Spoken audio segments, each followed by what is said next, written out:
stage ifoto ya Jay Paul abenshi kubera ko ari we mwabanye cyane ni irihe jambo cyangwa se nihe promi ujyohereza Jay Paul nubwo adahari? Bon, Bulldog, you know. Yo, listen. Bro, naje nkwambaye bro. Oh yeah. Naje nkwambaye Bulldog. Kamaro kugira ngo tubanze kuba inshuti twabanje kurwana. Kino byagenze gute? Icyo nshimira n'abafana, icyo nshimira n'Imana kuko niyo idushoboza byose. Tukanashimira n'ubuyobozi bwiza bwacu butuma ibyo dukora tubikora mu mahoro kandi bikaduteza imbere bigashimisha n'abaturarwanda.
Yeah, let's go.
congratulations show yagenze neza mbere na mbere. merci Uriyumva gute?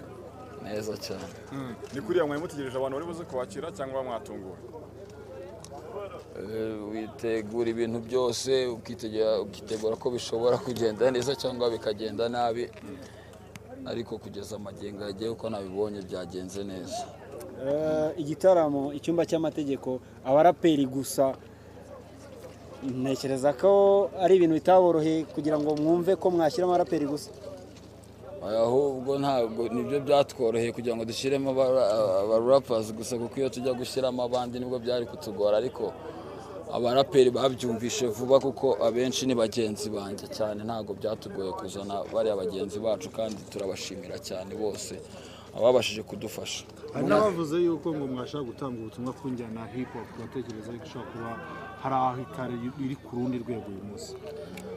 Nyine hari abantu basa nk'abo baba bashaka kumva yuko hip hop nta birenze, ari injyana nta kigenda, cyangwa se ari injyana y'ibirara, nyine ngo ibintu byose bihabera n'uburara, ariko mwebwe mwabibonye byahabaye, performance zabaye, discipline yari hari, nta cyangiritse, nta muntu wagira ibibazo, ibintu bya ambiance gusa. Ubwo rero n'ubutumwa tuba dushaka kwereka abantu bamwe bagiye bashaka kwitiranya ibintu.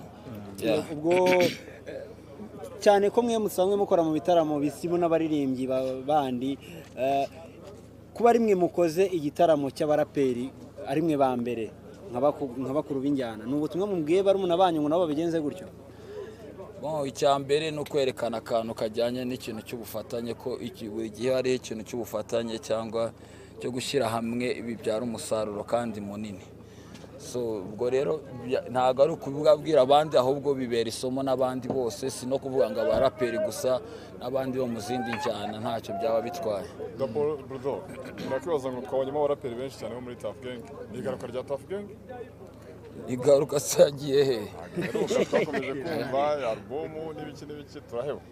Ariko album erega ni ikintu kinini, niba uzi uko album zikorwa ntabwo ari ikintu ugenda ubyuke mu gitondo ngo ugikore kite kirangira tugishyira hanze. Gisaba kujya muri studio ugakora, kugishyira hanze bigasaba abaterankunga, abafatanyabikorwa n'ibindi byose. Ubwo rero igihe bitaraboneka ku cyumba ko twajyana tugashyira hanze ibintu bya fakes, ni ibintu bisaba procedure n'ibintu byinshi n'abantu benshi muri rusange. Tuff Gang album yabo yavuzwe mbere y'uko mwatangiye gutegura icyumba cy'amategeko. Muriyava ko icyumba cy'amategeko cyatse kibona abaterankunga mbere ya Tuff Gang? Album zimara n'imyaka mu studio kandi zikazasohoka. Ubwo nyine niba icyumba cy'amategeko aricyo cyaje imbere, nuko icyo cyabashije kubona nyine iyo support yabo ngabo babashije kudufasha. Urumva tujya gutangira n'iri album twayitangiye ari njye uhari na Ntoza na Pifra na Fireman, ariko na Ntuza na Green P agombaga kuzabanza akaza akaboneka, murabizi ko atari ari mu Rwanda. So urumva nyine ibyo ni ibintu bishobora gufata igihe.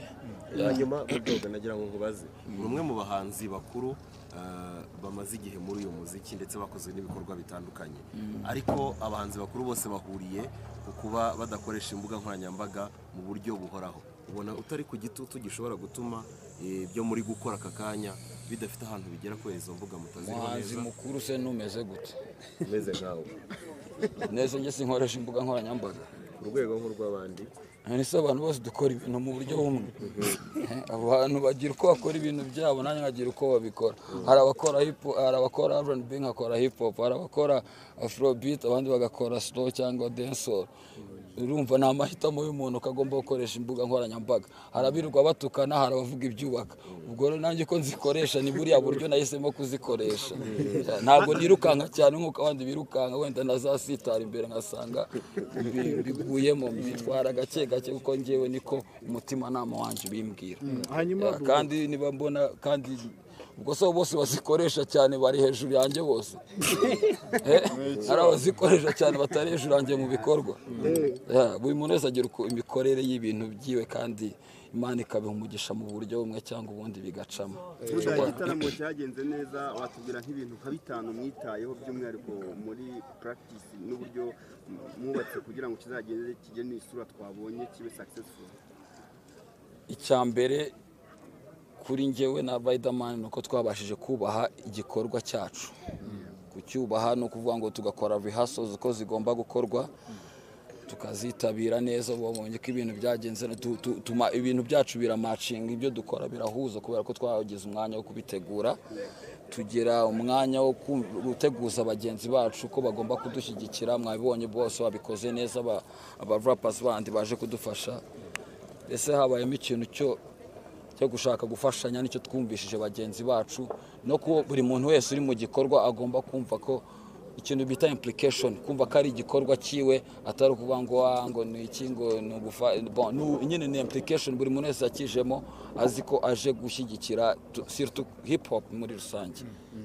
Yaba ari abadufashije, aba ari company zadufashije, wenda nka Skol turabashimira, baravuga ati reka dufashe injyana koko turebe ko ibyo bavuga koko ari byo koko.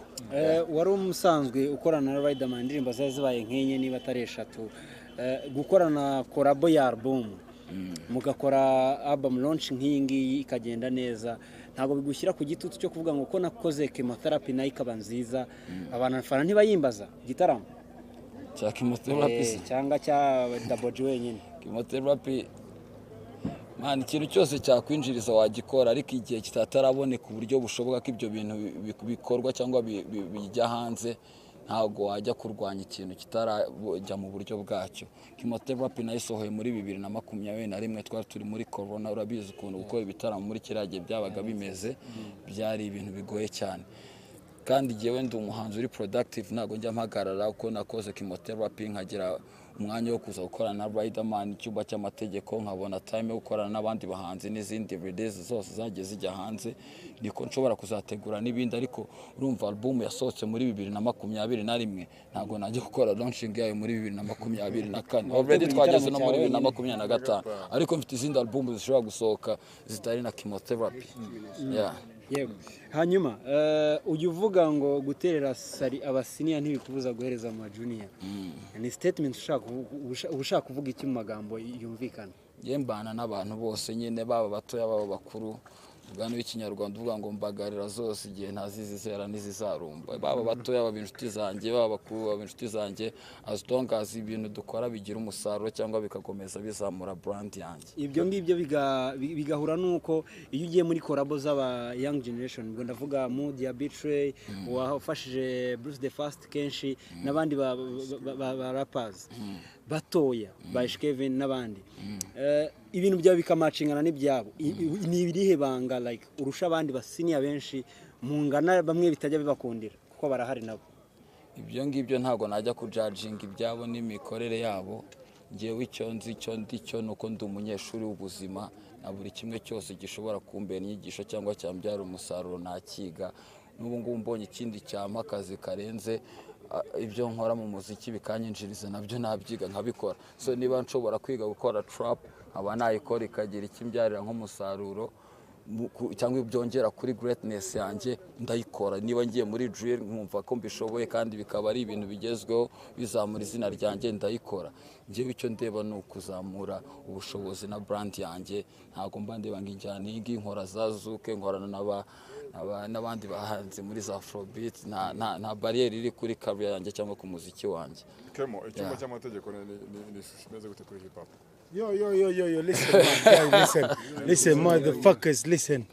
This is, listen, everybody listen. Bulldog, you know, yo, listen. Bro, naje nkwambaye bro. Oh yeah. Naje nkwambaye bro. Kamaro kugira ngo tubanze kuba inshuti twabanje kurwana. Tino byagenze gute?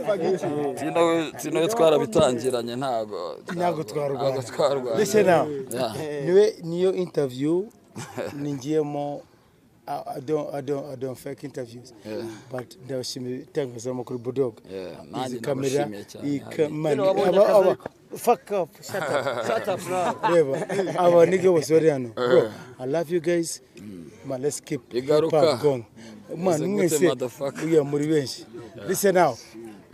Bulldog, je na jano moze na chini ba man. Na koreus.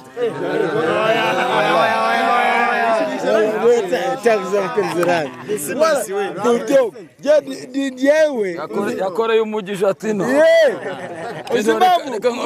albamu yanjye ikurikira Chiro Babatov azafasha n'abakuru mwese Chiro Babatov yo izere mwizere reka mukurikira reka mukomereze natina ahubwo jewe mbacomoke dusoza cyangwa se umwe mu raperi ubona barimo kuzamuka batanga icyizere ni nk'abandi urimo ni benshi cyane ntago najogoramo umwe ahubwo icyo navuga mwebwe kuko mwabonye ko aba rappers bashobora kuvuka kandi benshi bagakora ibintu byiza cyangwa mugomba no gushyigikira mutagiye gushaka kubaka akantu kuko iyo umuntu akizamuka mani ukajya gushaka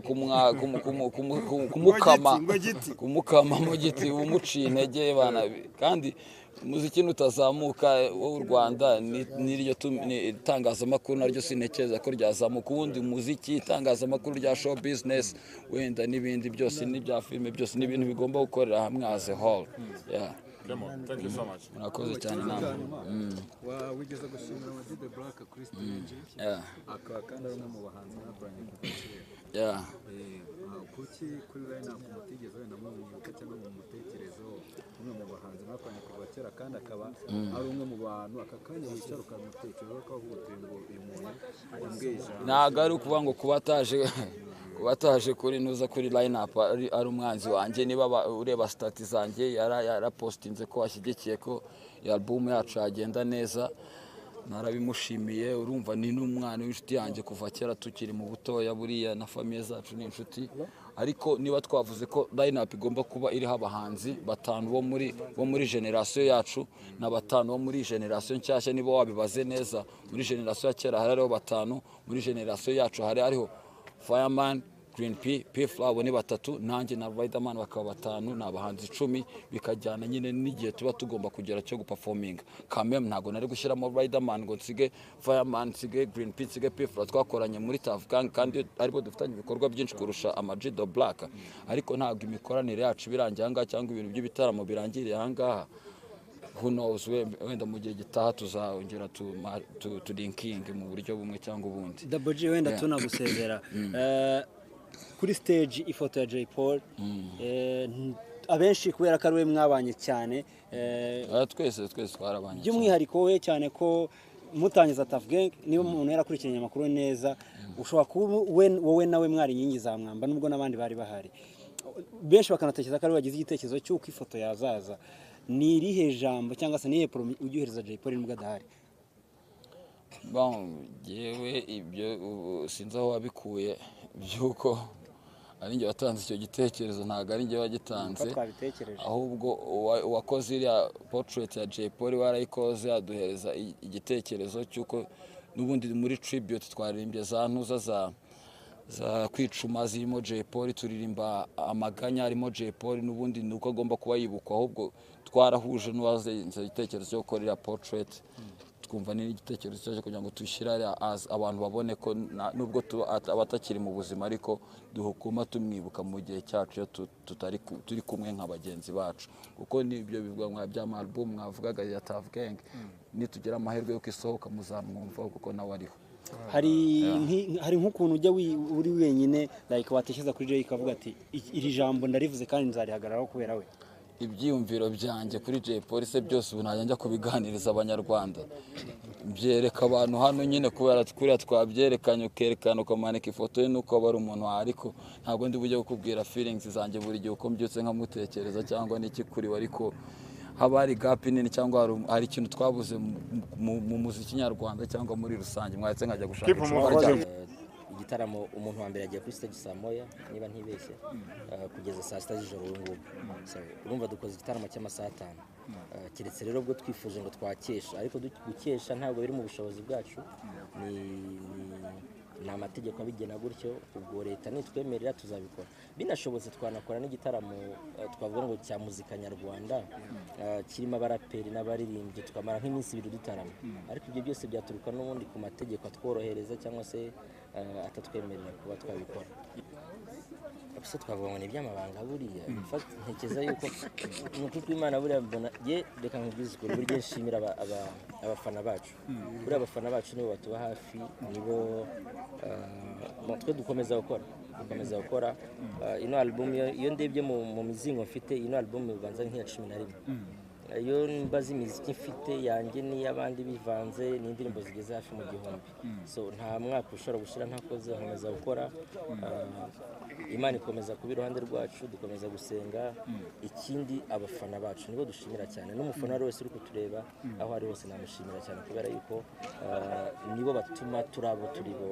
nibo ino sare ntabwo ari twe twayuzuye ntabwo ari ibanga ryanjye rero ntabwo ndi umuntu postinga cyane kurusha abandi ntabwo ari umuntu wandika kurusha abandi nta ma prank ngira nta biki ndi umuntu ushobora kumara amezi 3 ntanapostinga kuri social media zanjye in fact so yeshimira abafana banjye mu by'ukuri muri rusange kuko nta banga mu by'ukuri navuga ngo ni iki ngiki hari abapostinga kundusha bashobora gukora ibitaramo ntibabona abantu cyangwa se iki icyo nshimira n'abafana icyo nshimira n'Imana kuko niyo idushoboza byose tukanashimira n'ubuyobozi bwiza bwacu butuma ibyo dukora tubikora mu mahoro kandi bikaduteza imbere bigashimisha n'abaturarwanda bose. Riderman ukoze collaboration ukora igitaramo gikomeye uratekereza ko wazasohora indi album ya collabo nayo wenda ukaba wayironcinga nka gutya who knows ntabwo namenya ngo 100% ngo ejo bizaba bimeze gute ntabwo ndi umuntu ureba kure cyane ntabwo ndi umuntu ubonekerwa nino album yabayeho mu buryo butunguranye yabaye ku ndirimbo twari tugiye gukorana na Mico biba bitunguranye tunashimire cyane Mico kuko iyo tudahura uwo munsi muri studio yenda byarashobokaga yuko nino album itari kubaho tunamushimire cyane nawe rero dushimire na Nox watubaye hafi mu gukora album so navuga ngo nibi ngibi byabaye atari ibintu twateganyije so genda umuntu belivinga mu gushaka kw'Imana ntabwo ndi umuntu wabyuka mu gitondo ngiye kwirirwa muri studio ngo kugira ngo mbone indirimbo oya njya muri studio ari uko numva ndi inspiré so ndashimira Uwiteka rero udushobozi byose ntabwo rero navuga ngo wenda tuzakora indi album ntabwo mbizi Uwiteka nawe uzabigena umunsi w'ejo hano habereye igitaramo n'ubundi cya Kidumu kimwe mu byo yatubwiye yavuze yuko mu byo yakoze ari ukugira ngo acecekeshe abana biyita ko bagira views ariko batagira ibitaramo byitabirwa n'abantu nawe ni kubibona amaso ya Kidumu afite uko abibona nanjye amaso yanjye ubwo yagira uko abibona njye ntabwo sinjafata umuziki nka competition njye mfata umuziki nka art nka moyen d'expression umuntu ashobora kubyuka mu gitondo akavuga ngo mfite message runaka ashaka gutanga ashobora kubyuka avuga ngo reka nkore ubuzima n'urugamba dutsindwa simbizi wenda bakunda bapfu n'ibindi byose simbifata nka competition nta na rimwe nigeze mfata umuziki nka competition ndi umuntu ushobora kubyuka uno munsi nkakora reggae ejo nkakora zouk ejo nkakora crunk ejo nkaririmba inzoga ejo nkaririmba urukundo ejo nkaririmba Imana n'ibintu bitandukanye so njye mfata umuziki nka moyen d'expression apana nka competition ntabwo navuga rero ngo iki gitaramo nicyo gucecekesha cyangwa se kugira iki nta muntu ufite wo gucecekesha uvuga avuge ukora akore nta competition by'ukuri ntabwo arimo pe. Riderman tunasoza album icyumba cy'amategeko mwakozeho video imwe ya hip hop mukoze igitaramo launch ibaye nziza icyumba cy'amategeko kirarangiye cyangwa indirimbo zisigaye murazikurikirana nazo zizabona amashusho in fact n'amashusho azasohoka hari n'izindi gahunda ziri inyuma yenda tutahita tuvuga none ahangaha ariko hari gahunda nziza cyane zijyanye n'icyumba cy'amategeko zizakomeza ntabwo birangiriye ahangaha iri ni itangiriro hari ibitaramo bizakomeza mu gihugu hari ibitaramo bizabaho hanze y'igihugu navuga ngo stay tuned dufite ibyo tuzabamenyesha mu minsi iri imbere kandi Uwiteka nakomeza kutubara iruhande bizagenda neza byose wakoze cyane dusoza ikibazo kimwe mu myiteguro y'iki gitaramo abayobozi batandukanye barabasuye barimo na minisita utuma twishima mwabyakiriye gute turabashimira cyane kuko iyo ukoze ikintu kigashimwa n'abaturarwanda n'abayobozi b'abanyarwanda bakagishima Uwiteka aba yabihereje umugisha so nicyo ngicyo twareba turabashimira cyane bose byaradushimishije kandi byaradukomeje. Keep moving.